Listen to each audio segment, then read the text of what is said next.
me, baby. I promise you, someone loves me. Mhm. Somebody loves me, baby. So glad to be here again with you, and we're gonna see how all of this works out. Technology and us. I think we got like all our inner technology and the outer technology always trying to sync up, right? Yes. It's the inner and the outer. So glad to be here for another session with my powerhouse friends. These you know, my I think about us if we were children. We were children. I wonder um what kind of games we would have played. Oh, here we go. We're so grateful to be here with everyone. So, welcome, friends and family, to our third gathering of conversations again with me and my friends. These water talks, these portal talks, the Sacred Mother Portal. My name is Sanahara Amachandra. I'm glad to be on here with Red Bear and Christy's able to pop herself back in here. Um, and with nephew Nate hanging out in the background. He shall soon be coming in. He'll be coming in and out. We're gonna see how this goes, but I'm so glad to be here. And so we already kind of started with the art a little bit, just a little opening, just to hear y'all. So as y'all song, I was humming this song. Rev, you heard me singing that song. Somebody loves me, and that song really came in from earlier today when I was working through like wanting someone, something. I was like, somebody help me. Calgon, take me away, something. And I was working through that energy. A song dropped in my mind, and it was a song from when I was a child. So I'll sing a little bit of that song for y'all just to give you that. But before I do that, I have to tell you a teeny bitty story. I grew up Pentecostal. And for those who don't know what it means to grow up Pentecostal, that means we was strict, strict, strict. You would not. I didn't wear jeans at my grandma's house. We only wore skirts. And that we were not allowed to listen to secular music. Now that doesn't mean we didn't listen to secular music, but if you were at grandma's house, you were not going to be listening to secular music. And there was this one song that came that would play, and today when I was feeling all kinds of ways, that song dropped in my spirit. And I was like, how do I keep doing it? I was just feeling overwhelmed. And I said, thank you, Grandma. Somebody loves me. And this was my grandma. My grandma loves me because she put this in me. The song says, I like to change words. So you might as well know that. I'm going to change the word Lord to love. Here we go. I'm going on in the name of love. I'm reaching for my goal, my eternal life reward. God is a mighty fortress in the time of storm. He'll brighten up your day if you only fast and pray. When confusion's all around, he'll bring you up on higher ground. I'm going on in the name of love. And it keeps going on from there. It's a group by the name of Commissioned. Um, they were out strong in the 80s. And I'm starting with the art and that story about somebody who loves me. Sometimes love don't look like what we think love is supposed to look like, but it still be love, right? Isn't that interesting how it don't look like love? It may not even smell like love. You're like, that can't be love. And you be like, it is absolutely love. On the other side, I can see somebody loves me and know that that's my grandma. So, family and friends, those who are listening in, so glad to have you here. And whenever you catch this, the 2, 3 thousand or point two of you who show up, we'll see to this message. I love for you to think about the person who loves you, who loves you, who has loved you, and who shows up, suddenly as a flash of the spirit. And so I'm gonna ask my folks who are with me. as we get ready to kind of get this conversation moving along, when I think about that idea of somebody loving you, and maybe that idea of it, maybe it didn't look like love, but you knew it was love, or you had to realize it was love. I just heard another song. Jill Scott came in and said, "That's love." I'm curious if you have any person, place, or thing that you found out that was love. If you like to share, and if you listen, and we love that in the comments, or we'll, yeah, who would Well, like to two share? two things came forward for me. Can you hear me? We can hear you. Can't hear Yep. you, Bear. Can you hear me? I can I hear can you hear you. guys. I We can can. hear I you. can hear you, Crystal. Okay, I'll fix it. Well, go ahead and keep sharing. It might be me. Yeah, I could hear. I could. Um. Rev, can you hear me? Yes. Okay, no. All right. So she can't hear me. Mhm. Now, Alma, you just went mute. I can hear you. Okay. Technical. There we go. That's all. It's You all can hear this. me, This. Yes. Yeah. Crystal? Oh, Yes. great. Okay. Yes. Greetings, everybody. It's Greetings. such a blessing and an honor to be here with you guys right now. And in reference to your question, I've been having this. So we have a hurricane thing going on, and so it really gives you a lot of time to be still. And I was having a sort of a love affair with my what I call my inner masculine, and I know you were probably thinking about a person that you wanted to be the answer, but I just so happen to be having a love affair with my inner masculine, and the conversation was kind of like,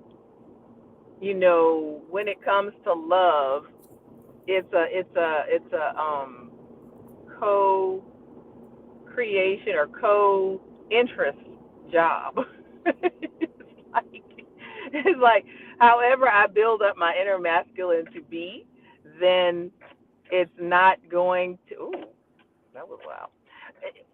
The physical experiences of love that I have around me have to at least meet how I've built up my inner masculine. And I just was like, most everything I do in my life, I sort of dramatize it like that so I can remember and understand it.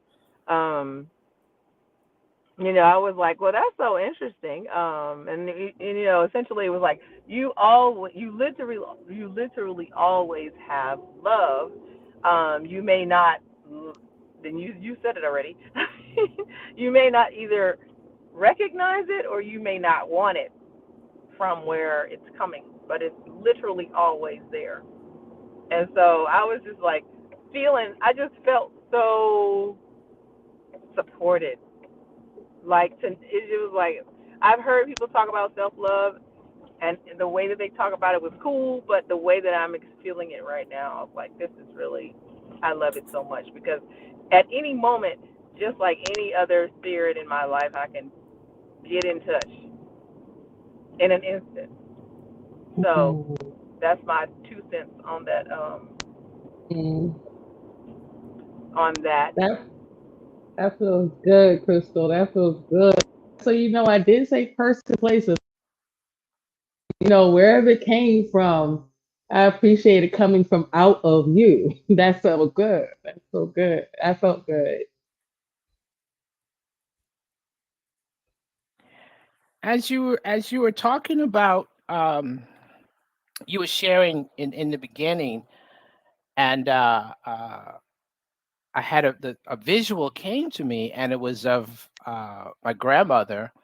Um, she would babysit the Is grandkids. anyone speaking? I can't hear. I just want to know what I got to fix. I'm speaking. I can hear you. Um, but I was saying that in the summertime, the nieces and nephews from up in New York would come down south to spend time with grandmother, and the image came up was all the other kids would take a nap, during that time, and I was too nosy to take a nap. I wanted to see what was going on when everyone else was taking a nap, and so the one image that came up was, grandmother was either sewing or cooking or baking or doing something, during the course of the day. But the image that came up was when, when you bake the cake and you got the leftover batter in the bowl. Uh, I think I stayed up just in case she was going to bake a cake that day, and I could have the bowl to myself and not have to share it with any of the other cousins. Um, Now, whether the story, all of it is true or not, that's what I remembered, and I never remember her telling me, go take a nap or do it. She allowed me to be there. She allowed me to be there, which is the same grandmother who told me I was going to be a preacher. She said, "You're going to be a preacher when you grow up." The other experience of love, not sure it's love, how it shows up, was with my dad, and growing up on both sides of my family, I don't think, I heard "I love you" from. If they said it, I don't remember anyone saying it. It wasn't something that was said a lot in either family. It was demonstrated, but it was never said. And then, as I got older and my way came found me up here in D.C. I was visiting my dad one day down in Richmond and was leaving the house, and he said, "I love you," and I think I said, "I love you too." But mine was just, it was like the automatic response. It was just an automatic response. And probably because had never heard it, growing up, um, I didn't know what that felt like when someone told you they loved you. Mm. And so I was like, "I love you too." Fast forwarded to becoming a minister and having, a church. And one Sunday, he and a couple other family members from Richmond came up. And afterwards, he said, he looked at me, he said, "Pastor," "Pastor, I heard, 'I see you,' and I felt, 'I love you.'" Mm. That has stuck with me. That has stuck with me. Mm. Yeah.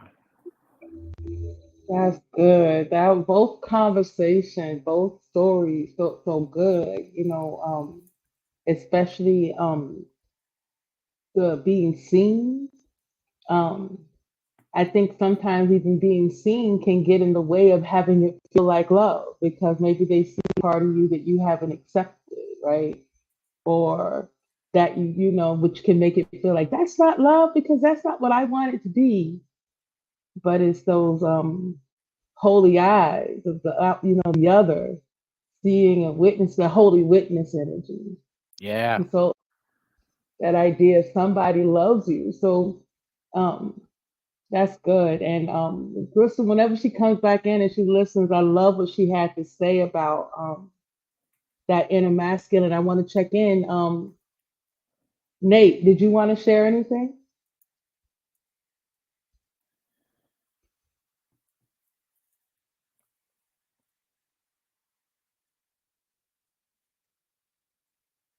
And he may be doing something, and I'm just calling him into the conversation. We're gonna see if he pops Trying or to not. trying to support Crystal getting back in. So, what's so beautiful about this right now is the allowing, right? There's a lot of allowing happening, even in our water talks in this conversation space that we are creating. We have, for those who don't know, we're allowing this space to come into form. We came in with a lot of grace for each other and trust with each other and trust with spirit. Um, and so working in this walk with trust with spirit, become a conversation of what is being here. And there's an idea that I have around, even as I'm thinking about what is being born here, it's a part of why we haven't necessarily talked about the topics that we're always going to do and what to expect and how it's going to show up. Nope, that's not there. It's really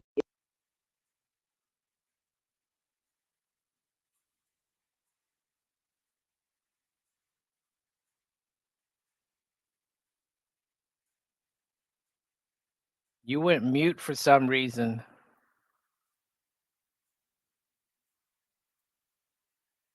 Use this built-in speaker and call it a day. I was trying to be all fancy. You buy these devices and they're built not to last.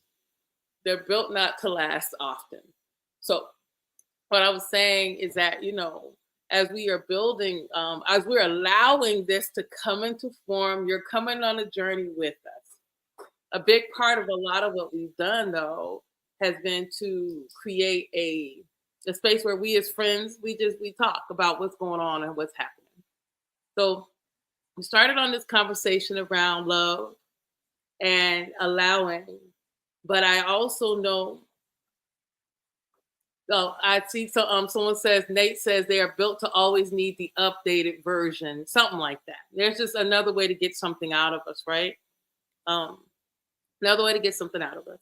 So we come into this idea of love and somebody loving us. We got two energies we're talking about. Grandma, I've heard we mentioned a couple things about grandma, and we talked a little bit about masculine, i.e., the dad, father, and the father and the partner.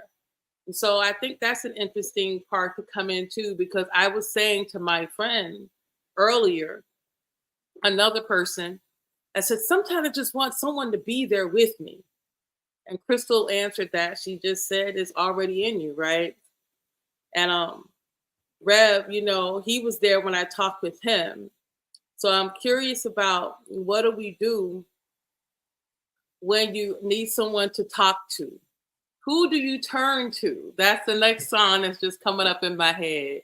Who do you turn to when I need love? Who's your, where do you go? What do you do? The song I heard immediately was I Go to the Rock. Immediately. And Fourth Baptist Church and Pilgrim Baptist Church and Mount Olive Baptist Church had all these churches in my childhood that I would go to, but I never considered myself part of any church. It's too much of a rebel. But certain songs pop up, and that song popped up. I Go to the Rock. And I think I did a Sunday service about it. It's like, what is your rock? Who is your rock? Who do you go to?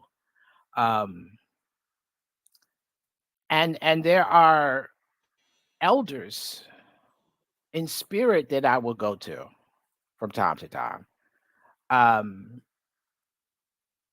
There is the presence of Mother, Father, God that I will go to from time to time.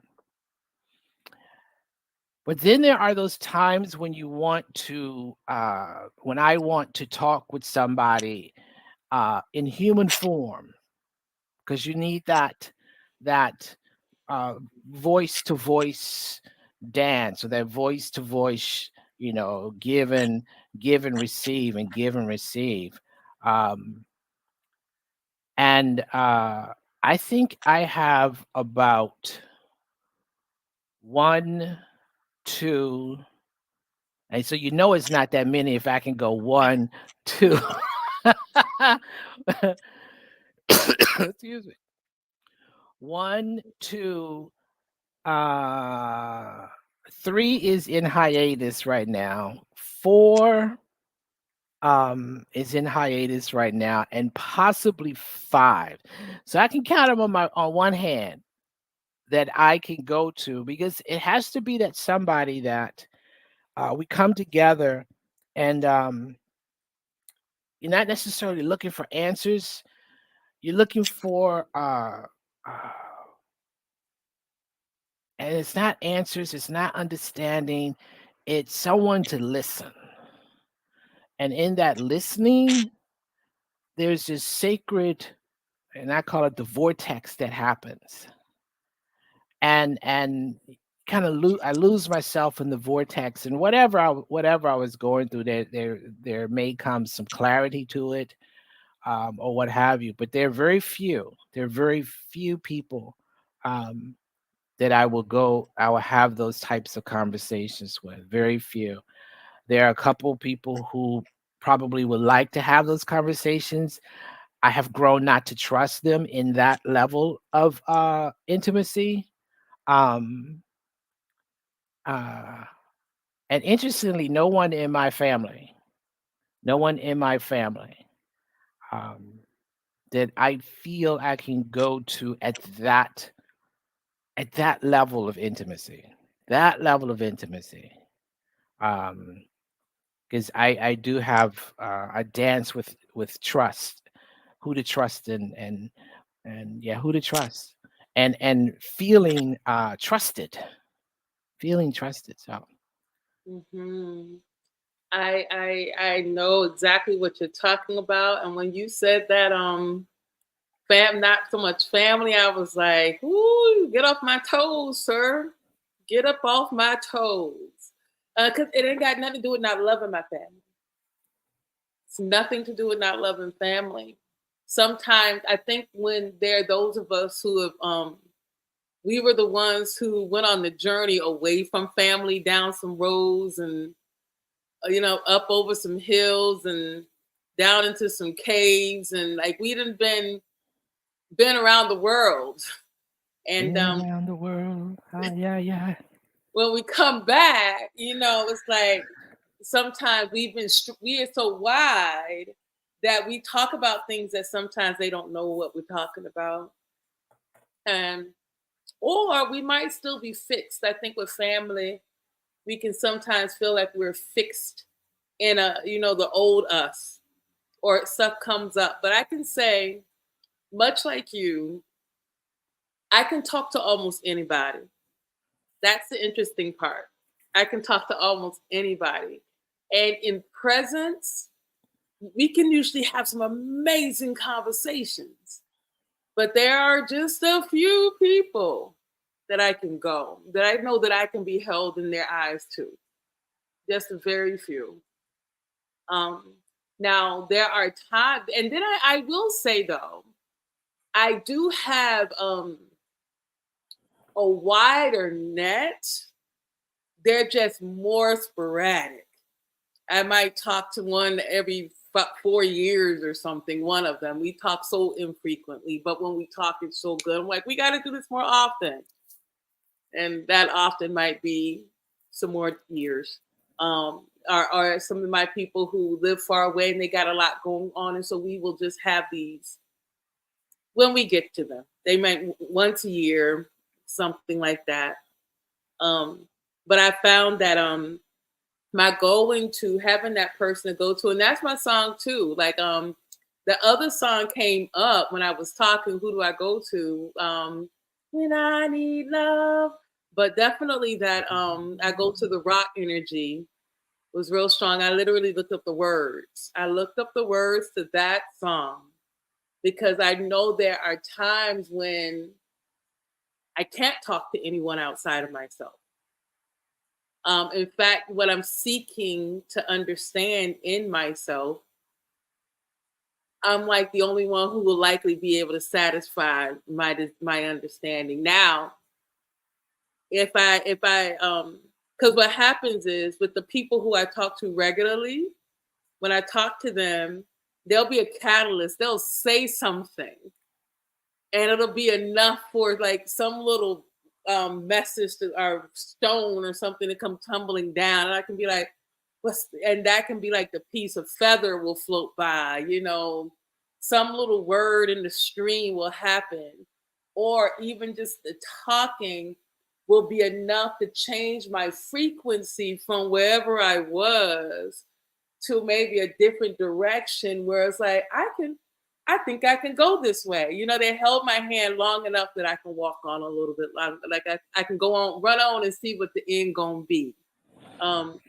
Using a lot of my country vernacular today. So I always talk about it. I'm country's cornbread. So I'm gonna run on and see what the end gonna be. So that energy around who do I go to when I need love or when I need that support. And today was different. It wasn't about going to someone. It was about doing something. I had to do some things different. And I was able to kind of unlock myself when I started sweeping. When I started sweeping my floor. And as soon as I started sweeping my floor is when the song came in from my grandma. Ashe. Isn't that cool? Isn't that cool? Do you know how God will show up in the midst of you doing something that seems unrelated? I remember a friend of mine, she had an experience, or she was in a class, or she read a book, or with a teacher, and the essence of that relationship was, in order to be well, not in order to be, but one way to be a coach and be able to market yourself and this, that, and the other is to look at what you do and then try to condense it down to one word, just for the sake of clarity. And for her, it was the word was transformation. It came to her. I don't know what process, but for her it was transformation. And all of her work was around helping people transform their stories, or transform energies, or transform perspectives, or what have you. And so I was like, okay, so what's my word? What's my word? And then I'm gonna sit down and get me a word, because she got a word. I want a word too. And I was going through the process of trying to determine the word, and nothing was fitting. Nothing was fitting. I would come up with a word, and it's like, no, that ain't it. So I think either I dropped it or something, but I went walking. I think I went to the store, went to Glut maybe. And on my way there and then back, and before I got home, your word is enlightenment. I was like, okay, okay. And so it took me to get out of whatever process that I was trying to create or manufacture or manipulate to get my word, to get out of that, go sweep and let it come to me. So it's like, okay, all right, enlightenment. Then it was like, okay, what the hell does that mean? And that sounds that sounds too big for me. As you say, your country is cornbread, and I'm like, I'm cityfied cornbread. I'm cityfied cornbread. Oh Lord, yeah. I love hearing that share around how that message came into you about who you are, and how as I moved. So it's like this relationship between self-understanding that has some kind of action requirement, right? And sometimes, like I think about how in many traditions they tell us that we need to sit still and meditate, be still, go within, and allow. And so this morning, right, I got up and I did my practice, and I did all my invocations, and I sat and I was in my meditation. It was good and I was great. And then I had my therapy, and yes, I'm doing all of my things. It was great. Then I had the conversation with the person, and my therapist asked me this question. They said, so what is it you're going to work on this weekend? I said, I haven't thought that far. I just made it through the week. We're here. I'll know about the weekend a little bit later. But right now, I'm not there. So then I get on with call with this other person, another message. And that was right after that call. So we go from there, take a little break, get on the next one. The person, I'm talking to them, and we realize like this isn't the right time for this work you want to do with me. And they're like, so what do you want to do for when we come back together? Like, when should we come back together? And let's plan for that. And I'm like, I was trying to figure it out. Like, I was trying to accommodate them. And I was like, hold on, didn't you say you don't even know what you're doing this weekend? So how can you expect to be able to tell this person what you're going to do for you're coming back together in the unknown future, right? And so from that space, I went from there. And that's when, as I tried to settle into myself, the calamity. I felt like I walked in and it was like everybody was yelling at me who wanted to be attended to. And so when I'm thinking about, when I'm talking to you, there is this kind of mental place that I went through of not knowing what to do. Like I went into the meditation. I was all the way in the meditation space, right? I did that. But when I tried to go back in there before my day, like to get into what I needed to do, oh, that place was hostile. The inside felt a little hostile. And it wasn't until I decided, like I said, we spoke a little bit early. We spoke, and I was like, bruh, I don't know what I'm doing right now, but it was a lot of energy of how to get going. And I went from that space of how to get going into sweeping. And that was all it took for me to get that song and that energy to go forward. And from that song and that energy and that prayer, I was then able to get so much done. It started happening. Now it was pretty awesome. Cool. I'm going to hold on. Nate, did you get a chance to tell us your question? I would love to hear from you about where do you go? What's your rock when you need love? Who do you turn to where do you turn to when you need love? And I'm going to put it on mute real quick.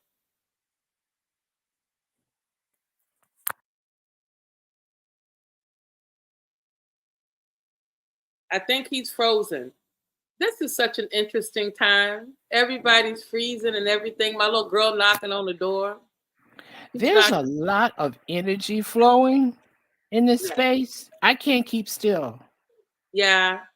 I mean, my leg is like this underneath the table. There's a lot of energy flowing I'm coming. in this space. Are you with us, Nate? Can you hear me? Yes. So tell us, who do you go to when you need love? I gotta put it on mute real quick. Oh my goodness. I'm listening to you speak, Brother Red Bear and Ama, and um I think I just go into that quiet place, and it's partially like creative. I tap into it via my creativity. If you look around this room that I'm in now, it's like all my earrings and jewelry that I make and art. But ultimately, that takes me back into like memory space. And my grandmothers and I don't talk to them often, but I definitely tap into just the memory space of them, and it initially brings like a sadness, but I feel comfort in knowing that I'm surrounded by them and the many individuals that have passed on that um I know visit me in moments and memory type of moments. I'm not ready if they out there, if they here. I'm not ready for the contact, but definitely I'm just being honest. I was told to say it out loud. Um, but they have touched me in those ways and visited me. So I go to first my creativity, and that kind of takes me to a space where I start remembering moments. And I have a very morbid um, sense of kind of compassion where funerals are a different space for me, because I think in funerals it kind of opens you up to those memories and that love and moments. But and it was the only time my family got together. But to answer your question, I tap into my creativity, even if I'm not making anything for purpose, and that automatically makes me see my great grandmother or my grandmother or my church mom or you know family members that have passed on. But those are the people that I tap into to kind of I'm learning to talk to them and how to talk to them, because it scares me, because when they all died, they used to come to me in dreams for months after. And I wasn't ready. I didn't know how to harness that or to control how I saw them. So I'm open to learning. But yeah. That was so good. It was Mhm. making me, especially because what I'm hearing is there is this physical embodied action that is a part of our accessing some of these threads. Mm-hmm. Mm-hmm. The thread of love, the Right. thread of like for Baba when he, I'm called Bear. You're gonna hear me call Red Bear 1,000 names. He's a man of I many didn't know names. what to call him, so I said, Mr. Red. I don't know. Look, yeah, all of them. All of them. Grandfather Hart, he's got a million names. However, I was saying with him, when he was saying, you know, um, he was looking for a word, and the word nothing was fitting. And when he went on the Right. walk, the word came. I Mm-hmm. was like, how do I get myself ready? And it's too much, and I don't know what I'm gonna do, and what am I gonna do? And as I started sweeping, the song Mm-hmm. came in. I'm going on in the name of the Lord. I'm reaching for my Mm-hmm. goal, my eternal life reward. I was like, yes, I am. Right. That's what I'm reaching for. Yeah. And When that you that's when we were doing the play, like, and even if I'm designing something, I can't sit and just make it and prepare and then, like directing. I have to be in there with you all, and that energy kind of opens you up to what it's supposed to be. You can do all the prep that you want, but in the moment, once you open that vessel up, what's gonna happen is gonna happen, and you have no control over that. You can try different things to tune it and get to that space, but be careful when you get there, because what's gonna happen is what's gonna happen. I love that you said be careful, because I'm also like there's also the opportunity to be excited. Mm-hmm. Be Yeah. careful, but we can also be excited. We can be humble. We can be joyful. Sometimes I come with the being of being pissed off. Like, I don't want to. Like, y'all really gonna make me do this, aren't you? And everything will get real quiet because I already know the answer. They ain't even Mm-hmm. talking to me in my little attitude. Because Right. but again, the respect of working in spiritual energetic spaces, there is a relationship, I think, at least what I'm hearing us talk about, with the physical body as an activating part of it, or doing something like even in the creative, like because you when you create, Nate, a lot of my creations are in my head still. Mm-hmm. Your Yeah. creations are tangible. You're building, you're making, you're painting, you're It's a carving. manifestation of what's up here. I'm only translating or trying my best to translate what's been given to me up here. And sometimes I meet the mark, and sometimes I just feel like, well, I guess that's what it is, because that's what it is. But I think it all stems from here. How yours just come out your mouth. You know, Red Bear is in his walk and in his spirituality and what he gives to people, what it seems like. And mine is just, it translates into what I create. So I think we're all just manifesting it differently, or releasing it differently. But it all starts. I know creative people is up here. I agree. Mhm. I agree. I think I was trying to dig it down into the idea Mhm. around our physical relationship Yeah, yeah. with our energy relationship. Mm. There's like it started out when I was saying, this message that came in about my grandma and love. Mhm. And then we went from there into how do we find that?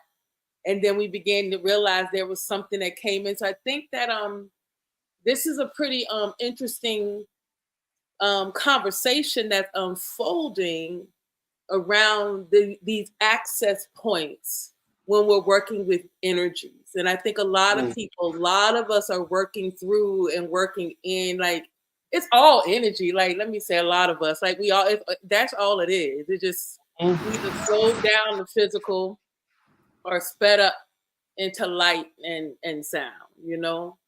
Is there a certain time that these, I hesitate to call them portals, but these portals open up for you? Is it a certain time of day that you know you can tap into it without, you know, thinking about it? But is it a certain time of day, I guess? I will say, the answer to that is there is no time of day that is specific. It's not time specific. Yeah. Because sometimes I will wake up in the morning and be like, oh, what channel are we on? Mm-hmm. I will wake up in the morning and be like, this is interesting. Or like today, I was going along, the day is good, meditate, got my session. The next thing you know, boom, what is this that I'm experiencing? So I think that it just, for me and for people who walk like me, are like I move beyond the fear of it because I had no choice. I got dragged kicking and screaming into this what it is. A little bit kicking and screaming because you don't, and you get taught by it. Like I wasn't really able to allow, they didn't really give me permission. And when I say they, I mean like the frequencies. I wasn't really given a lot of permission to live in the fear of it. Yeah. It gets scary still sometimes, but even still, sometimes the scarier is the other stuff that's outside of it, the not knowing. Like I actually kind of need, like, please tell me what this is. So I found that when it comes to the portals, as you say, this brings me back to Rev said his word came in as enlightenment. He was like, now what does that mean?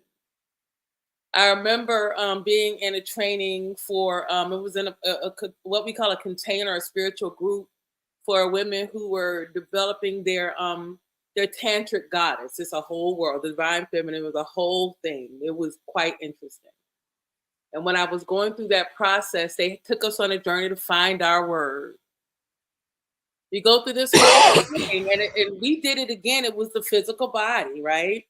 Defining it was through breath work. And we did this breath work. It was the most amazing, transformative breath work ever. But on the other side of it, the word that came up for me was presence. And I was like, what do I do with that? And now I understand that for me, wherever I am, God is there too. Like I'm always open. I'm always a channel. And what happens is when I get with certain people, it activates. Like I can be in the store and someone literally will come to me and say, excuse me. And I'll turn and look at them and I will know, I just know something is, what are you about to ask me? What are you about to ask me? Because I already know that it's going to start with, you look just like so-and-so. Or, can you help? I'm trying to figure this out. And next thing you know, I'm in some space with them. And the presence often right now is like, I am feeling them and something else is happening. So it's kind of weird to say that, but I made peace with it because so far, I ain't gonna say they led me astray because I'm out here in the woods and the weeds. So I don't know. I'm out here on another world sometimes. So I don't know if that's astray. I can say it has led me on a journey away from many of the things that I thought was normal. Our thought was, yeah, actually, thank God for letting me say that out loud. I went into, you know how they talk about neurotypicals and neurodivergence.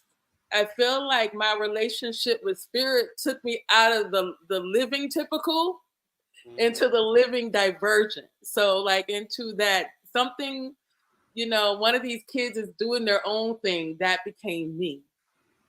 Yeah, I kind of walk with the portal, and I think others do too. I know the two. I'm not gonna tell you business, but I'm pretty certain that the two other guests here, they kind of walk with regularly, but other people like sharing and guiding regularly. I will walk. through a door that looks like a door, get on the other side and go, okay, where am I? And physically, I'm in the same space, but consciously, I've walked into another realm, so to speak.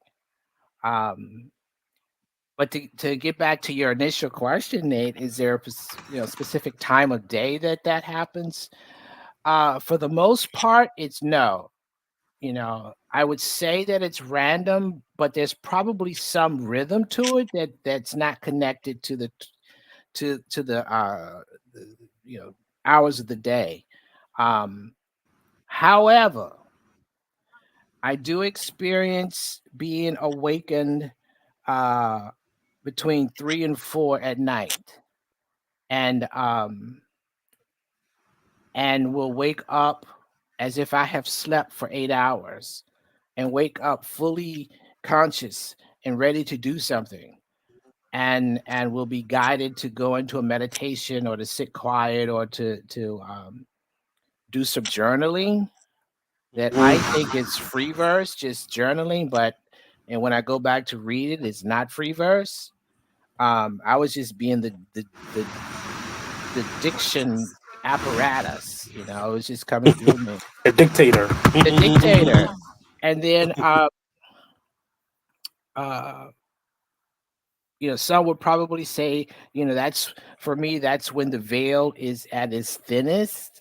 So no, that's probably the time when there is no veil, ain't no veil. Um So I do notice that. I do notice that when I'm with certain people, it happens. I'm conscious of it happening. I can feel it happening. It's like, okay, I'm about to shift into something. Um, and the other one thing I know when it's about to happen is I'll get really quiet. I'll just get really quiet. The other thing is, like I said earlier, my body starts to move, and I cannot be still. Cannot be still. And so that's when I know I'm at a different state of awareness, if you will, Right. Operating at a different frequency. Um, Now the other thing that happens to me as we were talking about it, I'm like, um, when I take a shower, that's another portal for me.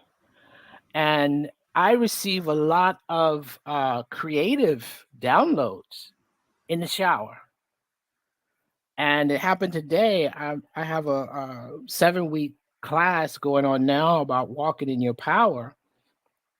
And I'm in the shower today, and I heard, so your next class is going to be navigating through grief. And you're going to operate with grief is love that needs to be redirected. And so those 7 weeks, you're helping people to redirect that love. I'm like, well, when are we gonna start? As soon as you finish the power one, you're gonna go right into it because it's going into the holidays. So, and I've said this before, I need to take some water protect paper, waterproof paper and pen in the shower so I can write that stuff down. So a lot seems to come when I'm in the shower, the running water, not soaking in the tub, but the running water. Maybe this audio, like push play and just get in the shower and talk it out. Yeah, it's a good idea. Yeah, thank you. It is. This is. I mean, first of all, it is ringing true to me, and my hour is normally 1 a.m. because that thing happens to me where I get the most accomplished at 1 a.m. When it comes to art or you know dream boarding, or visions, like clearly defining them. But it's also, I don't want to say a wicked time, but I feel my most mischievous. Like I, it's kind of a balance. Like if I'm not, focused on something, my mind can definitely drift off, and I'm calling the ex, "Hey, what you doing? Oh, How you doing?" So I have to balance that with making sure when I'm alert at that moment that I find something. So I always keep something unfinished where I could just pick it up and get to it. But I am in a space of learning those patterns, like having those moments where I feel, like you said, that veil lifted. And the older I get, the less I am able to deal with negative energy in a space. So I get quiet and I'm able to hear that negative energy so loud. It happened to me a couple times today. Yesterday it happened, and people are starting to notice that you're starting to get quiet. What's everything okay? But I know I'm in a space with somebody who's not 100% with me, and I used to talk my way through it and jump in the conversation, and I would get duped every time because I wasn't hearing and I wasn't listening to what they were saying or their energy. I wasn't feeling their energy. And it's so loud to just be in a crowd and everybody else is talking and you're just listening. And you hear it. You hear the lies, you hear the fakeness, you hear the cries for help, you hear all of that. And I never understood the power of sit and be still. And we speaking about grandmothers. That was my great grandmother used to say that to me all the time. Like you're gonna miss your blessing and your lesson talking. And we would just sit there. It felt like we were practicing, like being still when I was with my great grandmother. This she said, just be still. You'll hear it. Whatever is supposed to happen next, you'll hear it. Let me like, my grandmother's really weird. Let me try to figure out how to get out this room. But but I hear it so I hate I didn't hear the lesson then. I hate it because it would have been so much more powerful without singing shoulda coulda wouldas. But in this moment, just being still sometimes and like you said, sometimes it'll lead you to the next movement. Something say get up and sweep that floor. You need to sweep that floor. And you didn't even know that's where the door was gonna be open, and it just happened. Or getting in the shower and you've been brain fog all day, and that steam just opened you up, and now you pouring out like you almost trying to capture all of it. I had a dream the other day, and I have weird dreams, so excuse me when I speak on them. I was at a friend's 50th birthday party, and she loves the color purple, and she had all these stations set up with purple, and we had to paint. It was all these paint sessions, and I ended up naked in front of people that, and these wasn't just random friends of hers. This was her family members, older family members, and I am sitting there naked, asking somebody for a bathrobe, and everybody's just looking at me, and I'm so naked, and it wasn't even uncomfortable being naked. It was just, why are you naked right now? Why in this moment of all moments?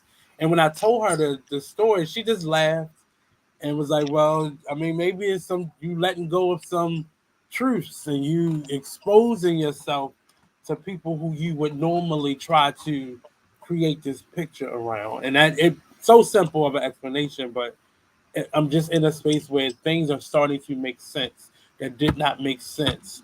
Powers or, things about me that seemed quirky or weird before is starting to make so much sense. And I can't write it down fast enough.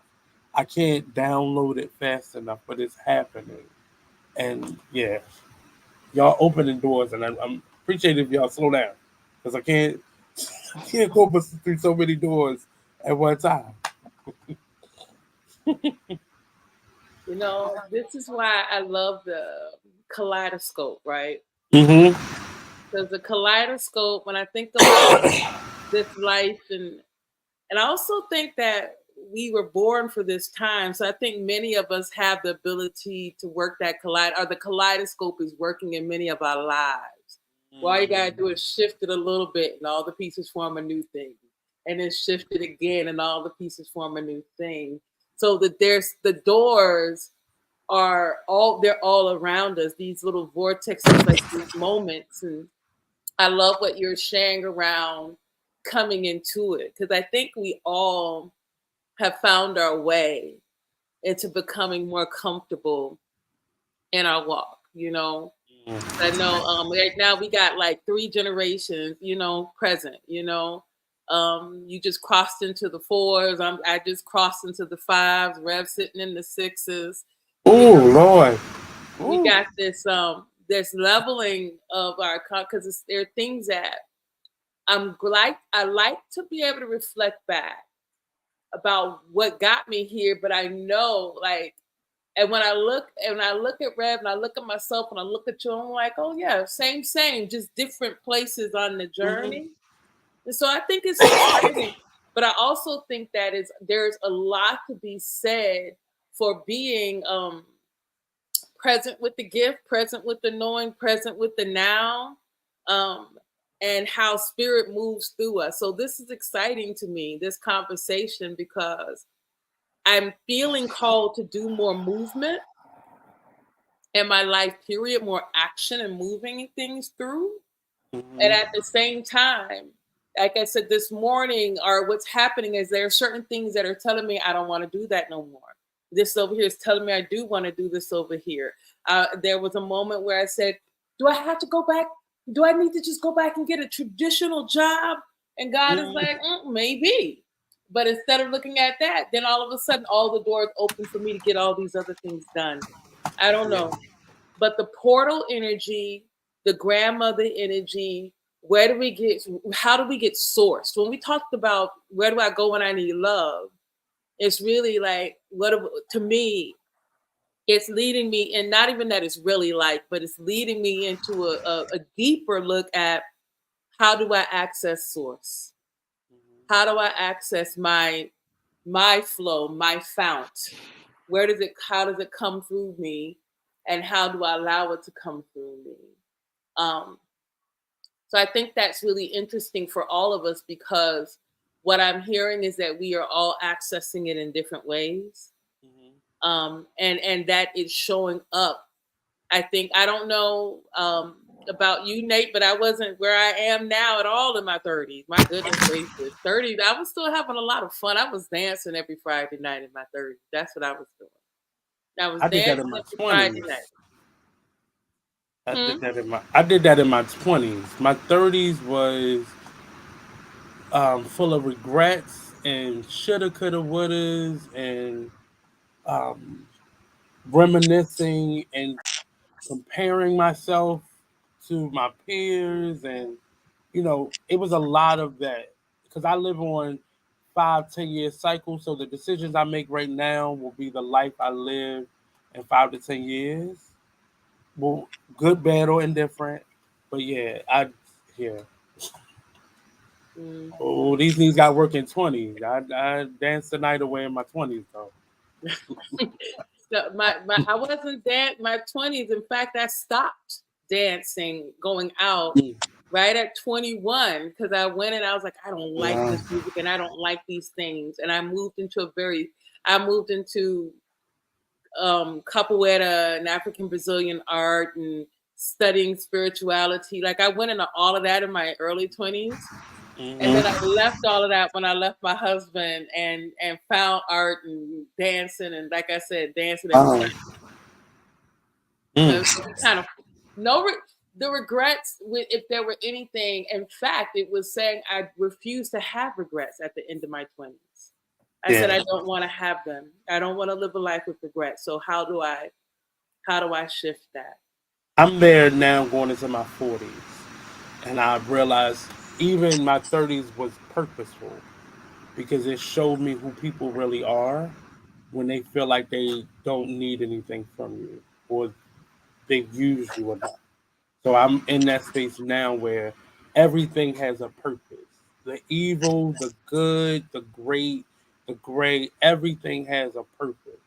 And it's just about placing it in its place or allowing it to be where it is and not feeling the need to control every aspect of life.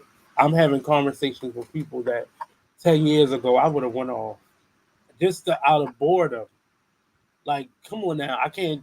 I'm I'm more comfortable with my students. I don't feel the need to yell and scream and get my way. But I'm really pleasant. I was speaking to somebody yesterday I felt was in a real evil space, and my instinct is always to fix or help. But I listen to him and I let him get it out. And at the end, I said, "Well, have a nice day," and you know, I'm gonna pray for you. And that was it. Like I didn't feel the need to get in there and work my cancer magic and fix something. I just sit there and listen. I love that. So my 30s was when I had the experience that began my conscious journey in spirituality. Um, I had that experience. That was the one that that shifted my life. I didn't know anything about meditation. I had heard about it, and I kind of went into therapy. And it's kind of disheartening when the therapist says, "Why are you here?" I'm like, "I need help." He said, "No, you don't. You don't need any help." I'm like, "Well, damn." Uh, um, but one day I came home from work and sat on the floor, put my back to the wall, and closed my eyes and just sort of was present. Again, not having any technique, not having anybody to teach me anything, and doing that experience, during that experience, I felt this energy emerge out of my body, and I could see it with my eyes closed, and it was the spirit of an eagle, Mm. and I saw it go out into the room, out the window, up, and I could see where it was going, and it flew around and what have you, and I was watching it, or probably more accurately, I was watching it through the eagle's eyes, and then it came back in, and I remember saying something happened, something just happened, and right after that, the dream started, the dreams, the constant dreams. I would dream all night. It felt like I would go to sleep, wake up, write down dreams, go back to bed, go to sleep, wake up, write down the dreams. Um, the Eye of Horus showed up. I could see it floating, middle of the night. I'm seeing this eye float around the room. I'm like, oh Lord, what's going on? Um, but that was the experience that opened me, and sort of uh, um, launched me on the journey. So I was in mid 30s, maybe somewhere in the 30s, Someone, somewhere in the 30s. I got a Mm. question for you. Were you, Mm. were you able to share that with anybody?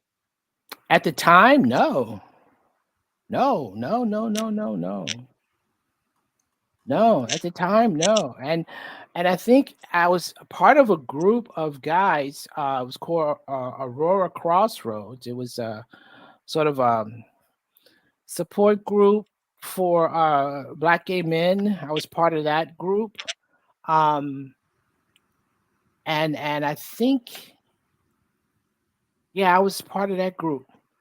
Um, and I couldn't share it. Felt I couldn't share it with them. Um, and then subsequent, and the other dream, one in particular, uh, uh, was like in a backyard, like a very fenced in backyard, and somehow I was the lion, and was able to climb the fence and get out. Mm, And I turned around, and the other animals were still in the fence, and I remember them saying, "Come back and free us." mm, as I traveled, began my travels. Um, yeah, I don't think I shared that with anybody at the time. You know, and soon after that, I moved to DC. And then some things started to happen, or continue to happen, since I've been here. But yeah, in the 30s is when it began, consciously began, Yeah. consciously began. Yeah. When I hear you, thank you so much for sharing. Because when you know, when I would have these, I had experiences when I was a kid. You know, that's when I began to understand this energy thing, and I remember some of them.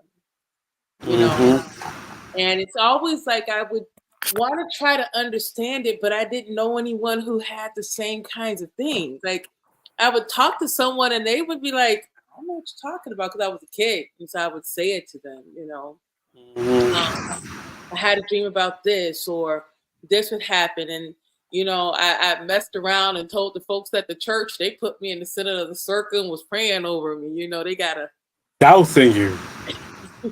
they wanted to make sure that let's bring the baby in here, because you know we got to make sure the baby okay, because you know, not understanding, not you know, they only have one reference or one lens to kind of look at it through. And so it just would, you know, I would find the places where I could kind of talk about it, you know, but even there was always this how much do I talk about, how much do I say? You know, and I think that comes back around to that idea of where do I go to? You know, what is my source for love? Where am I seen? Where am I recognized? What do I do in order to work through these thoughts in myself? You know, um, and so it's been like a huge gift to become a person that people can come talk to, that you know that they're looking to be seen, and they're like, is it okay if I tell you this thing? And I'm like, go ahead. And they'll tell me something and I'm just listening, and they just like they want to know that they're okay. And I'm like, baby, you know, you're as crazy as I am. Do you think I'm crazy? Like, I don't know, but I'm using that to say, like, I think that there are these moments that crack us open, like kind of what you talked about, Rev.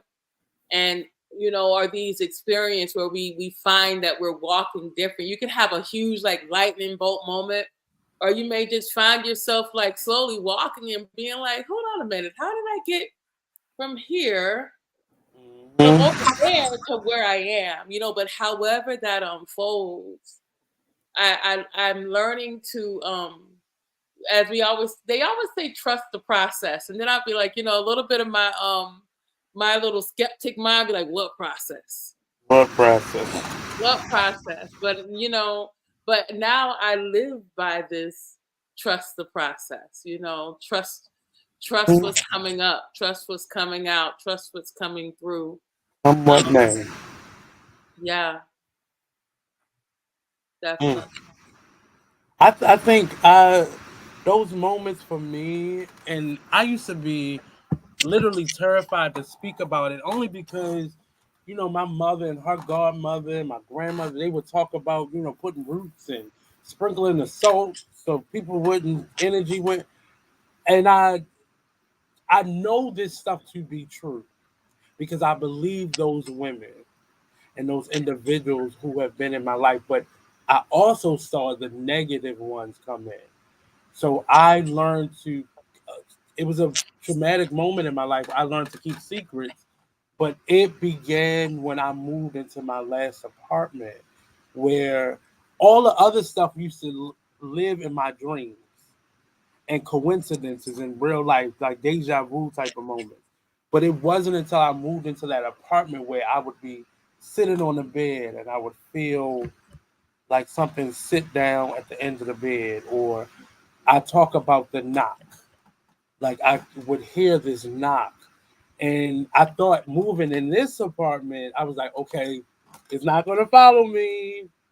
And then not so long ago, I heard the knock, and it's a knock that seems like real, that Mm-hmm. will wake you up, that will Mm-hmm. make you go to the door and open it up and like, hey, who is? And it happened so many times, but it was one moment in my other apartment because my door was directly connected to the steps, my apartment door, so there's no landing. And I remember looking down the hall, and there was a skylight outside my apartment door, and it was like it felt like something was there, and I was told like, if you are not prepared, don't open the door because now they know where you are, and not even a negative way, but someone's trying to get a message through to you. Um, and those kind of hate spirits that move stuff around, and you just put them keys here, but they over in the kitchen somewhere where you ain't been all day, and somehow they ended up there. And so that's those are the experiences that I had, and trying to learn to harness them has been somewhat difficult because you don't know who to trust with the information. Because what if you're talking to an opposing energy that will use that, or like I used to think I had a um uh something put on me, like a root put on me. I used to feel that, and I felt it because it just like it felt like everything was going wrong, no matter what I touched, no matter how I handled it. And it's just those experiences have made me want to know more and want to know the hows and whys and whens. So I'm very inquisitive now. I ask questions more now. I share. I'm exposed because I know I keep myself covered and protected, but I just there are moments where I just, what is this? Why is this? Can I handle this? Oh, that Am I that vessel for that energy? that never goes away. I have Well, that. where were you 10 years ago, sir? Where were Having those questions. What is this? Where? What? Am I the one to have this? Am I? hmm Are you sure I'm the one to do this? What? Come on, you didn't pick the wrong one. And I keep telling that never goes away. And for me, it's it for me actually it's humbling. It's humbling because it takes me out of this realm of I am in charge, I am in control, I know everything, I don't know nothing. And when they tell hmm me I know something, I'm like, I don't want to know nothing because there's a responsibility that comes with knowing stuff. And it's a game I play with myself because I do know a lot. And and and and I know where to go to get the information about that will bring some clarity. Yeah. I know that too. My knock came several years ago. I was at a retreat, sabbatical, a mini sabbatical for ministers. That knock was loud. I'm like, what the hell? I wake up, go to the door, open the door, look down the hall, nothing. Come in, turn on the lights, and something said, look at the clock. And I looked at the clock, 5:12. And they told me John 5:12. Mm. And I was like, okay, John 5:12, whatever. But I'm like, did I hear a knock? No, I didn't hear a knock, but I heard a knock. There was a knock. That knock was loud. Da, da, da, da, da, da, da, da. And clear. Very clear. Yes. Very clear. John, if somebody would say to you, okay, what's your verse in the Bible? I said, well, I was given 5:12, and and it comes to me quite often. Mm. And I will, look up 5:12 because I purposely don't remember it. I intentionally don't remember it. Um, and sometimes First John 5:12 will come up, and it's like, no, the Gospel of John 5:12. I was like, I don't want to remember that. And it happens to deal with this story of Jesus, and the guy who was sitting by the bath, and the angels would come and stir the water. I think that was that it. and then and the 512 is something about who is the man who told you to get up and walk or something like that. I think that was it. It's either that one or the one about the good Samaritan, but um 512, John 512, very clear. I And I love. want it to be so foggy, so hazy, so unclear. I think we make it foggy, hazy, and unclear. I Yeah, want it to be.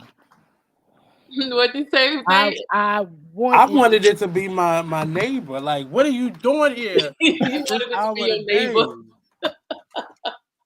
But it was a knock. I rarely get it during the daytime. When it comes, it's normally in the middle of the night, and I am in that sleep, not sleep, and you heard it, and because I always thought if I open up the door, it's gonna come in, and but it's intended. It's a message.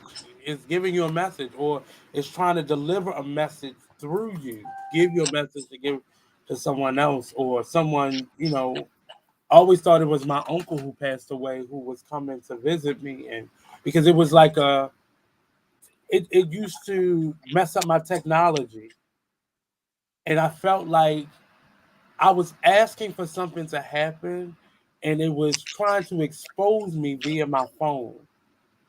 So stuff that I was trying to let go of, it would come up on my phone. And it would be like, okay, so I need you to not be trying to embarrass me, whatever energy you are, but I need you to speak to me versus embarrassing me in public. Like I would put my phone down. So I have a habit now. I never lay my phone face up. I always lay it face down for that reason. Because things will pop up, stuff that didn't even belong to me will pop up on my phone. And or you'll start hearing audio from something that wasn't even on my phone. And it just I believe in this, but I will not make myself a prisoner of it or afraid of it rather. But I know it to be true. And those when I start talking about knocks, you can tell when people like, oh, he lost it, and they just start changing the subject. But it was real, and I didn't know who to talk to that about. I didn't know the one person who I could have talked to in my life. She passed on, but I didn't feel comfortable talking to people because people don't know how to deal with that type of information. Even if they believe it, they don't know how to deal with it. So when you say it to them, it's almost like you lost your mind. And then It I might was afraid that the wrong energy would come in. it might be that it looks like they will say that you've lost your mind. I found what they're really saying is it happened to me, it scared the hell out of me. I don't want to know about it. So let me Mhm. convince you that you crazy so we don't have to But talk about and I did that to somebody. They were telling me about their knot. I was like, "Oh, you just lost your mind." I said it. I said We it ain't so doing this. clearly. We're not doing that because that was the time where I didn't understand it, and it was just starting to happen, and things were coming out of my dreams and manifesting itself. Because I would dream about someone coming to my door and me not being able to see who they are. And when I moved into that apartment, I had such a interesting dream. I was on a phone with someone who I was playing phone tag with. We didn't know each other, but I apparently had a number that he knew of someone else's. And I remember after that night, I felt like he put something on me. That's why I kept saying I felt like I had something on me because that very night I had a dream that this them Asian cone round hats. This energy came into the room with one of those, and I could not see their face. And they sit so close to me in a chair that I felt it in real life, and it easily woke me up. And I got some not so good news the next day, and I was like, I think that's what it was. It was just attaching itself to me, and it was making itself real. And I didn't look at it as all negative, but I looked at it as a way that I now receive messages. Because I used to listen to my dreams, but my dreams were always about love and finding love and being in a relationship. It used to be those types of dreams, or the nighttime love dreams. But it was never like message to me. It was never message driven, and I started receiving them as messages. Like something is so close to you that it's about to harm you, and I just start taking those as signs and messages of how to pivot and how to move in life. But when you don't have people that are equally spiritually or spiritually on your same brain wave, it is scary to talk about those things because we're still not in a place, even after all this life we've been living, to accept those things as like this is real. What you're living is not real. This is real. But yeah. I want to say I've had the knocks. My stuff started. That's why I said my stuff started in my 20s, right? Mhm. Where was whistling, Oh, okay. whistling in the corners of my room. I would wake up and be like, "What is that? Like, what is that sound?" Um, Definitely the sitting on the bed. It was like, Mm. you beside me, get out of here. Mm. Um, Definitely, there would be the knock, but it would I've had the knocks too, but it started with whistling. It started with whistling in the corner. But why is it so clear though? Like it's not like a faint or like is that a whistle? It is a whistle. Or it's a knock. Like or you feel someone sitting on a bed. I think that when I won't even go into the beauty of this is we get to imagine, right? We Mhm. get to say what it is. It is because we say so. And that is one of the ways where I was able to shift out of the fear when I'm working with these energies. So that's bringing us all the way back to that talk about the energies earlier, um, Mhm.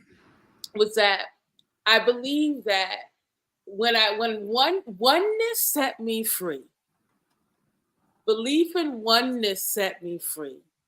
At first, I was still caught up in I told y'all I grew up Pentecostal. I grew up in the devil and, God and the devil. That's what I grew up with. And having that, then I left that for a while as I went on my journey and I began studying this tradition, studying that tradition. But that Christian dichotomy, I always kind of left it alone because God was God and the devil was the devil, and I didn't know what to do with it. But over time, oneness set me free. And what it means is that after a while, in the journey of it, definitely began understanding that there is more happening in this world than we know. And I will also say, you said something, Nate, where you said people don't talk about it. Baby, there's so many more people talking about it now than ever before. Than ever before. I remember it felt like I woke up and was like, what happened? Everybody's fasting, everybody's moved, everybody's doing everybody. And it wasn't that it was everybody, it was just on the street and open. Yeah. When my brother was calling me and my family was calling me, asking me about things, or I would talk to someone about a date and we're trying to schedule a date for something, like I said, and we couldn't get the date scheduled. I'm like, I don't know. And then they would say, can I ask you about something else? Mm.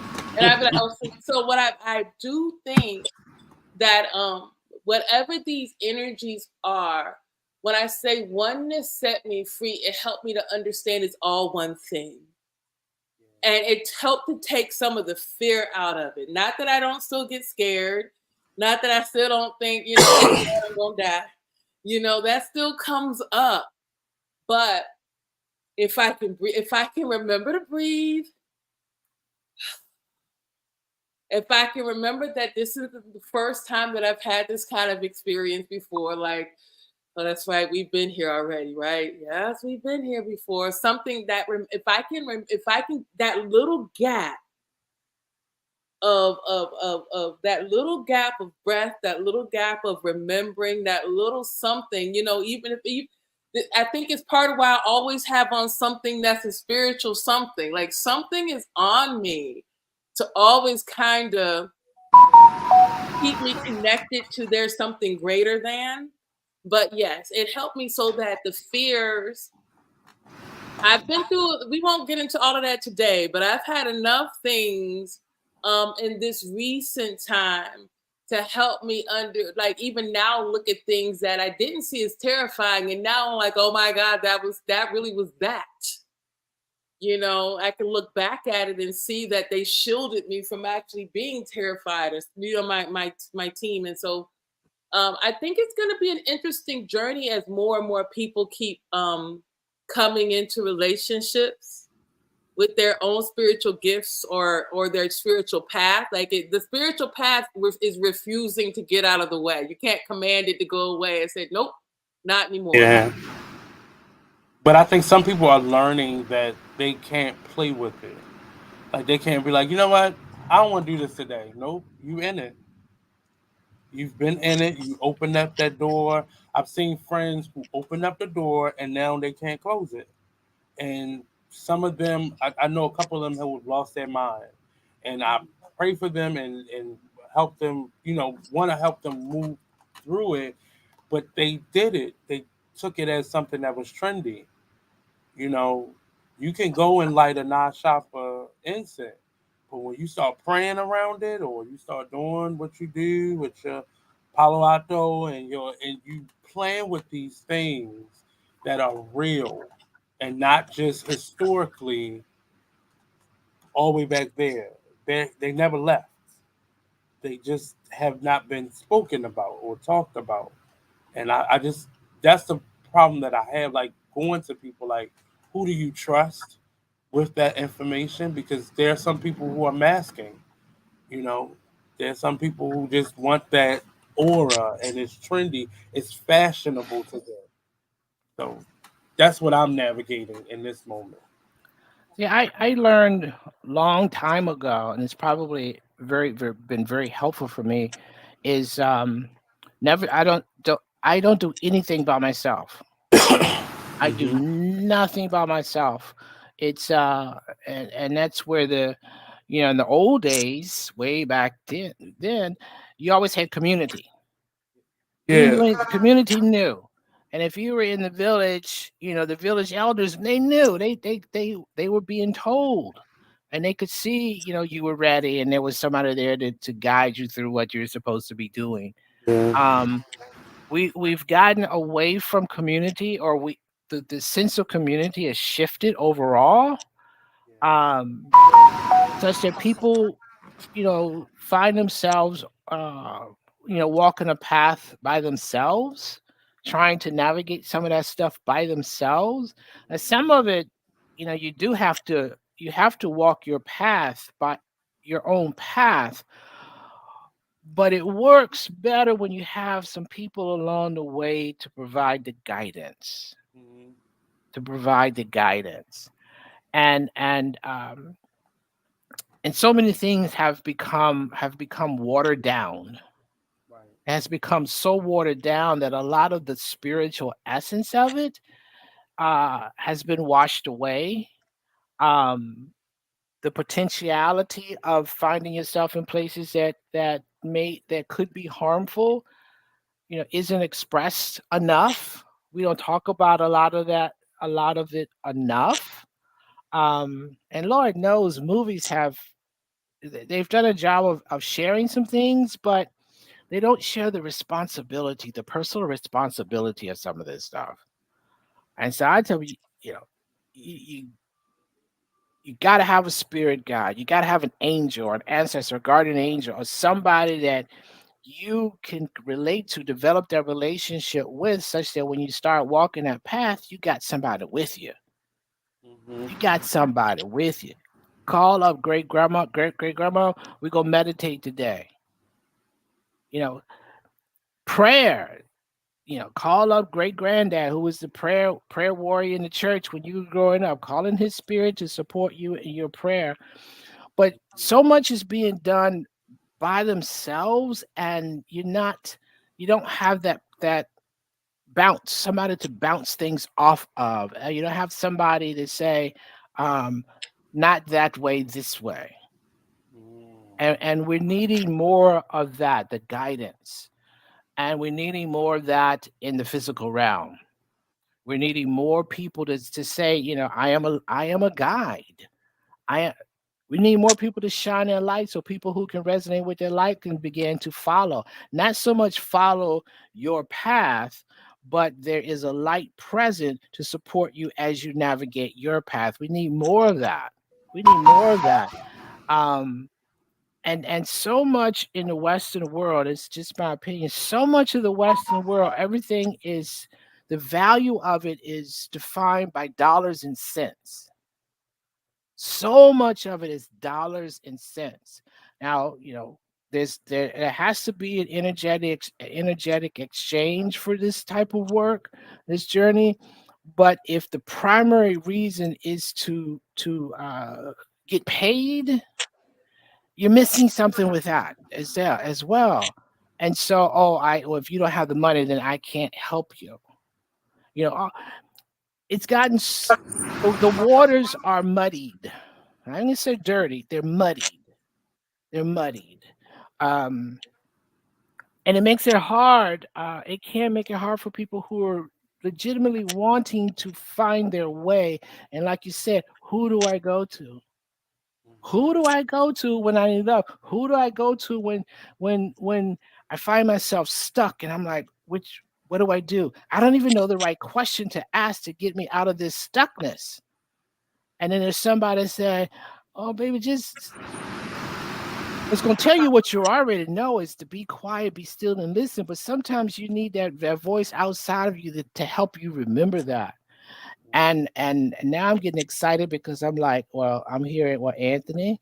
If you would step up, there'd be one more light out there for some.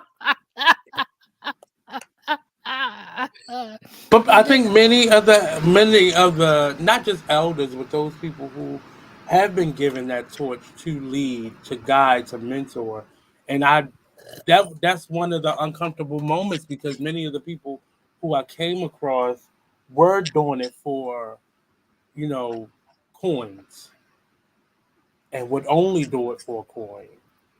And that was something that spiritually I was taught, you know, it's okay for you to benefit from it, but if that's your sole purpose is to benefit from it, then you're doing that person a disjustice by even tampering with them or sharing space with them in that way. Yeah. I when It's interesting. That's all. It's interesting. I definitely say it's interesting. And when you talk about that relationship with the mud, right? I have a really one of the animals that spirits that came to me in the last year was the frog. The frog came to me, and I began to understand the frog as a transformer and the whole idea of what you get out the mud. What did you bring when you started walking again on land? Well, you got it out the mud. And so when I think about that energy of this mud that we're in, and you talk about the guide, like that's what I consider myself. Like I consider myself a tour guide. I'll show you where I've gone. I'll try. This is what I know. When I was there, or I might even be like, I don't know what that is. We can look at it together. I don't Mm-hmm. know. I love that I don't know. That's the real honest one. But yes, more of us shining our light. And I think about the grandmother again, right? Maya Angelou, this is why the great mother energy is so strong. Maya Angelou, who is someone who I just, her words, she touched me when I was a little girl. Like when I watched the movie I Know Why the Cage Bird Sings, like that was the one. I was a child. And I was listening to some quotes that she said, and she said, her grandma told her grandma, so Maya Angelou's grandmother told her, baby, just be good. Baby, just be good. You know what to do. You know. And what happens is I found that there is a settling in my spirit that almost all the time, like if the little kid knows to hide the candy behind their back, they know they're not supposed to No. have it, or they know you're gonna try and take it from them and they want to keep it, whatever that is. There's a knowing, and she also that story about just being good, because she said you want your mouth, you want your name to be blessed coming out of people's mouth. When people are saying about you, oh, that one right there, man, I love me some them. Like, when, as soon as your name comes up in their spirit, they like, that's right. As opposed to your name being a curse on people's lips. That comes from whether or not you would now. And here's the interesting part that I love about it too, is the other saying that comes from growing up in the South is it all come out in the wash. It all come out in the wash. It's So another saying.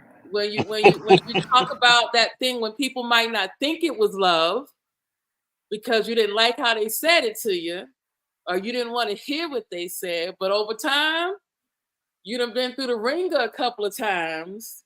You be like, oh, that was the truth, Ruth. And I could have saved myself a whole lot of hardship and pain.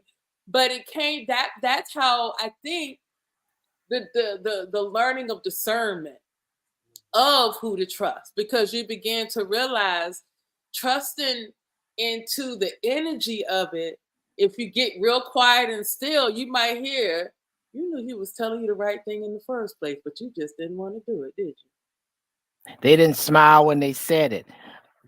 You know, we go for the one that smile and flattering us, and oh, you know, you this and you that, and they didn't sold us a bag of rocks. And the one that come up to you and knock you upside the head, and they say something to you, and you want to fight. You know, 5 years down the line, damn, that was the gold. That was the gold. That was the goal. That's the balancing act of it though. Like, you know, as you grow and you learn and you experience, you know, we're taught stop looking back, just move forward. And I spent my 30s looking back, and it taught me so much about people and human nature, and just, you know, those lessons that, you know, my mother tried to tell me, like, everybody ain't your friend. But, well, Mom, you can't tell me who my friends are. And, you know, having to go back and eat that crow when she was right. That ain't your friend. And, you know, how they ended up versus how you ended up. And just looking back, so I spent my 30s doing that. And I thought I had wasted so much time. Like, you just so bitter about everything. You just stuck in the past. And because I didn't learn those lessons. So I had to, I felt stuck, but ultimately I didn't learn those lessons. So you have to study it in order to pass the test or to get over them or get through things. And I just, you know, going into my 40s, I got that message literally 2 days before I turned 40. I got that message. And I was calm going into my 40s. It was heartbreaking because I just was young and tender and 21. And now I'm 40. What is happening in life? My knees hurt. What's happening? But I felt calm going in that night. Like, I remember fixing myself a dinner and, you know, having, you know, some dessert and like really watching what I wanted to watch on and just being calm and watching that time tick past 12 midnight, you know, to the time I was born, and stayed up wide eyed and was so calm. It was, like I said, vanity set in, but the idea of some 30s are done. You don't have to live in the past anymore. You can move forward having learned those lessons, or at least gather the information when that test comes back up. So I, I that was the blessing of 40 for me. Not having to be in the book of what has been, and being able to kind of study it. I still look back sometimes. And sometimes I gotta compare. Wait a minute, I think I met this person before. Let me make sure. Let me get those those patterns together. Let me see if this, like, oh yeah, you the same person. Be about your way. Be about be I think about your it's way. cool. It's cool. It's okay to look in the Hmm. past or reflect in the past. Hmm. For me, it's you don't want to live in the past. Right, Don't right. live in the past. But I'm tickled, I'm always tickled when Alma talks about I'm moving into my 50s and when I was 40, and I'm tickled with you about 30 and 40. I remember when I was 20. The only thing I remember when I was 20, I think I stopped smoking weed, Mm. and I think at 30 I stopped smoking cigarettes, and possibly at 40, it could have been 50, I can't remember, I stopped drinking alcohol. Those are the only things I remember about that particular day. To me, it's like it's just another day. But I feel like even though, in those past generations, things were living was hard. I tell a lot of people don't look so bad on the youth of today because they're dealing with things with really green eyes. Most of them don't even have grandparents at an age where they would have that wisdom. So many of the young people are going through life with no seatbelt whatsoever. It's No interesting. grandma at home praying for them. No mother, lighting a candle. None of that is happening in this day and age. So I'm in the midst of me yelling at a kid. I'm thinking, okay, move back because they're not gonna receive it that way. But it is a lot of us are looking at our youth because things were so vivid and we were breaking the cycles of what happens in this house stays in this house. And it's a hard thing to break because you became the enemy. You were fighting them outside, now you're fighting them inside. And many people are just stuck in that vortex of just they broke some cycles, but it's nothing but shards of glass all around them. And how do you navigate your way out of that without getting bruised and cut up and you know? I wonder how they would see that, because our parents and grandparents saw us one way, and we would go, "That's not what's happening." We saw it Yeah. differently. Yeah. We experienced it differently. Now, as we got older, we can see what they saw, but I'm Yeah. wondering how they see it now.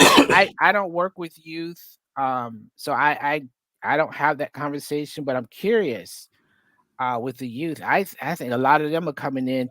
They're supposed to chart a new course that will not look nothing like what we see. Um, but they also will need the light bearers, because we may not have the answers for them, because they're going to ask questions that we don't know anything about. Hmm. But what will come through us is some guidance for them, not the answers, the guidance, because they're coming in at a different level of consciousness than what we came in with. They coming in with the veil being thinner than it was when we came in, and when you all came in. Hmm. Um, I, But I, they're ready to just burn it all down, burn it I and all to the ground. I don't want it to be burned down because I live in it, but I think that there's something symbolic about that that's necessary. Agreed. This the system that we have is it has been patched up so much.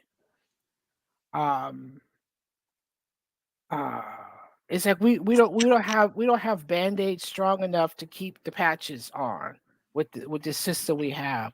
And I wonder, and I don't know, but I wonder if they're coming in to blow it up.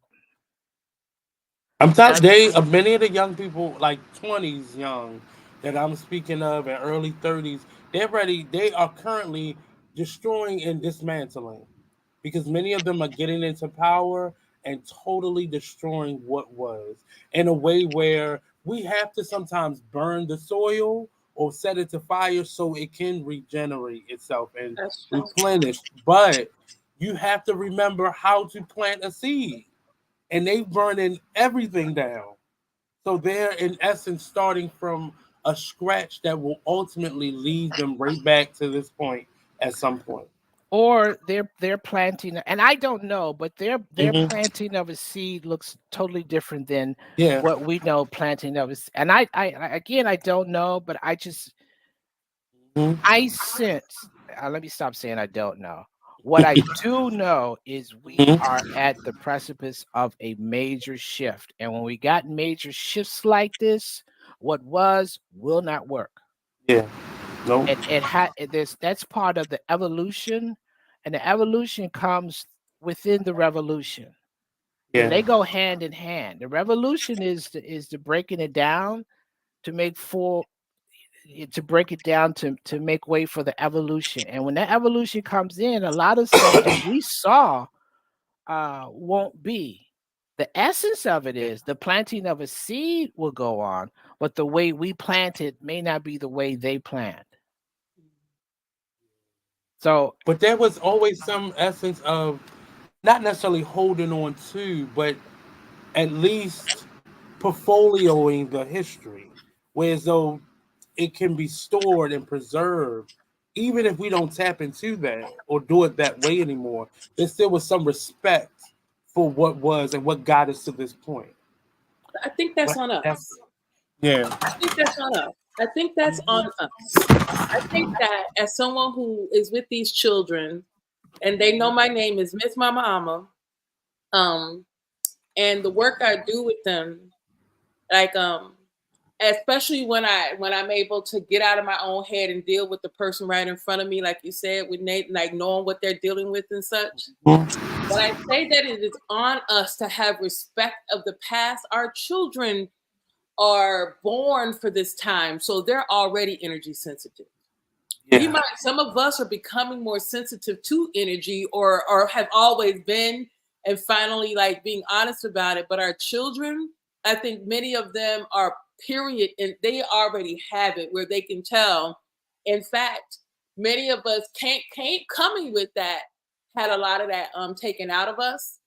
And so that's part of why with the children, I will be very explicit in saying, I said I would do this, and I'm doing it. Did I do what I said? They'll be like, yes, yes, okay, or that kind of a moment. Because when I say it's on us, Rev already said, somebody got to shine a light. Somebody got to be the lighthouse. Somebody got to stand up in a way that when people see them and they meet them, their name is holy coming out of their mouth.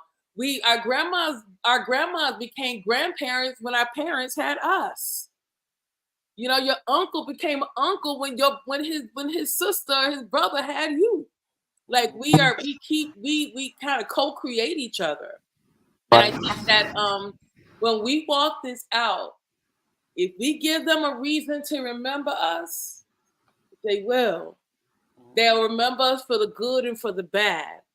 And so many those of us who strive for the good in a world, in a world that don't care, in a world of people who like think it's this way, I think that I like to think that this co-creation thing, there's more on our side. Like I like to think, what if there was a saying, I want to say Abraham Hicks gave, helped me get it. Like we always like to think about what if it all, what if something goes wrong, Murphy's Law, but there's always Murphy's Law, like something can go wrong, it will. But we don't have a law for if something can go right, it just might. Like where's that line? And so that idea of things are working out for me, and I coined that for myself, and I think about it with our young people, and I think about for where we are in this critical time of change. I think we were all born for this time. We were all born for this time, and as we answer the callings to our spirit, it continues to keep us kind of like roll, like what do you call it when you're rowing our boats gently down the stream as much as we can, or holding on in the rapids, whatever that looks like. But when it comes to the young people and their seed and what they have, when you have the children dancing, Nate, when you have the children becoming, Nate, I know that as a my grandmother gave me the gift of her being a kindergarten teacher. Mm. for years. And then I lived in my mama, and the gift of being the children's librarian and learning these songs and speaking to children through song and dance and art and creativity. So now that I finally got a chance to do it myself, um, I know that children remember people who make an impact. I think I saw somewhere recently they were talking about Steve from Blues Clues. And he came in just to check on how the kids were doing. And these adults, 30 somethings, were all like giving him their heartfelt, like, it's hard. I didn't know it was going to be like this. Like giving him, like pouring out their hearts to this man who was a light in their lives and has continued to be so. So I think, I'm not saying it's going to be easy, but I am saying it's possible. I think it's more possible than we know, especially because I believe we got a level of momentum. I think we've hit so much crisis around suffering that there's a lot of people who are like, I don't want nobody to suffer. I don't want me to suffer. I don't want you to suffer. What I got to do to just, as Mama Maya Angelou's grandma said, be good. I just want to do well by people. And then we, whatever that looks like. I also believe, Nate, they're watching you. Okay. And they're listening to you. And they're paying attention. Just like you said, they told you something when you were younger and you wish you had gained that lesson then, but you're gaining it now. That cycle continues. Yeah. There's some who are watching you and listening to you and paying attention, and it may not seem like it's making sense, but you're planting seeds that will blossom. So I say all that to say keep doing what you're doing. Because we're all bridges from the people ahead of us to the people behind us in some capacity. We're all bridges. And the other thing is, in many cases, the people that are right in front of us aren't necessarily the ones that we're teaching. It's the one that's watching you from across the street. It's the neighbor that sees you go to work every day. And somebody knowing you doing jewelry and they're watching. They are what we are providing guidance and teachers and examples of how to be to them just as much as the ones that are right in front of us, if not more. Right. Yeah. Because you got a big heart. If I haven't said that, I think I said that once before. And so people with big hearts can't hide. They can't hide. Now, me, I'm a good little Christian boy, so I could just do myself back here.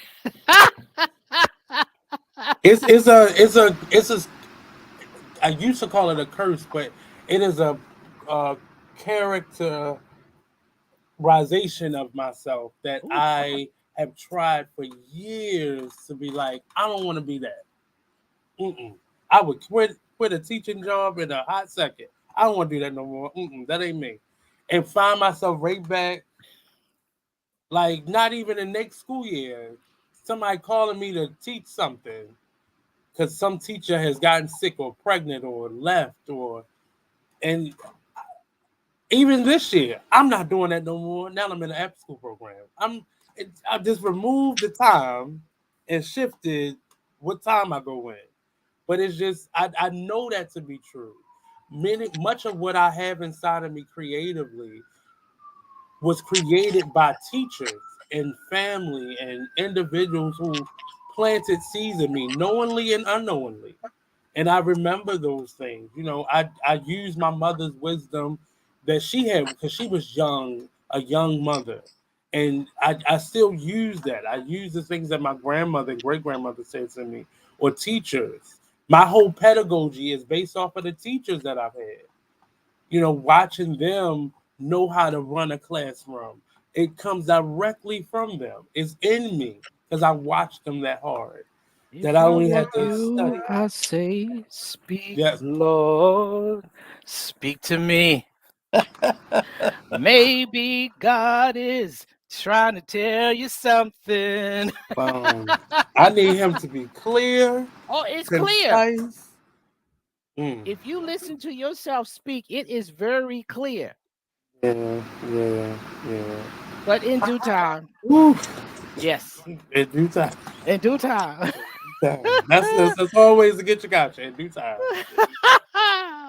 In due Woo. time. So, family, in due time, we're coming up on our time.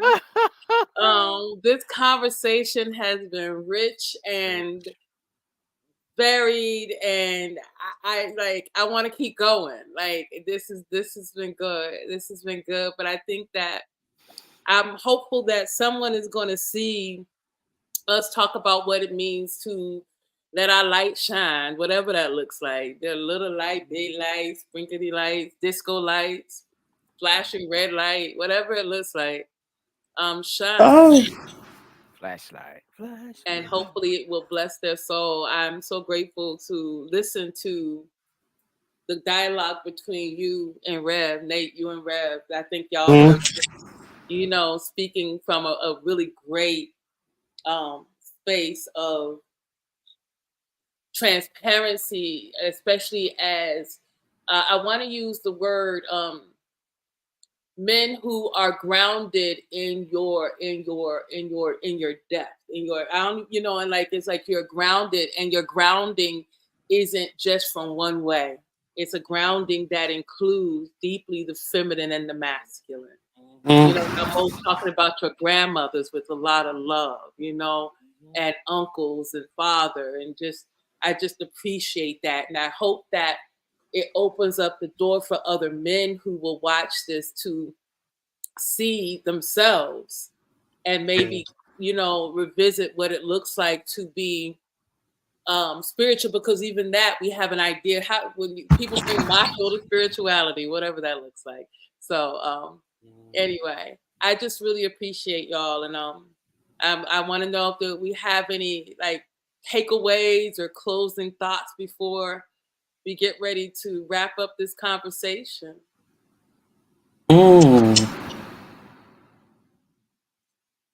weeks definitely look and feel so far away. Like it just feels like, oh, I need you now. Like Friday, get here. Like, but it definitely this has been pleasant, and I am in that space where I'm trying to make this type of space my everyday. So the people who I work with, I want to share this type of energy with them.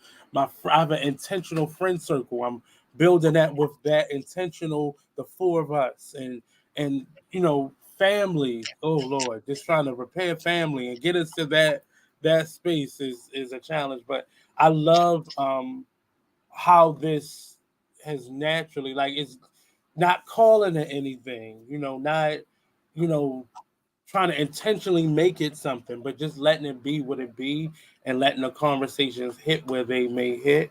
Um, yeah, that's just, you know, yeah. I echo that, and remind myself as I offer to other people that as you navigate your life and you walk your journey and live your life in the best way you know how, to remember to offer yourself grace and mercy. Mm-hmm. Grace and mercy. Grace offers you another opportunity, and mercy just gives you, grace offers you a gentle pat on the back in those places where you need that gentle push. And mercy says you get another chance. So, Mm-hmm. so let's offer ourselves grace and mercy. Mm. Thank you both for grace and mercy, and for having more of these spaces where we can do this. And my song, I just had this random song come in, so that's my closing out is ain't no stopping us now. We're on the move. All right. That's my mama. That's something that is totally Brenda. Hey, Brenda, if you ever see this, that's my mama. And that's what she would do. So I'm appreciating that. But the last part is that the warrior says we have a 100% success rate. We keep surviving these days. And how we approach it, that's our choice. We can lift it up, we can take it down, but 100% success rate. Keep going. We got this. You better claim it. Name it and claim it. I sure. All right. Well, All thank you. righty. All righty. Until the next time. Until the next time.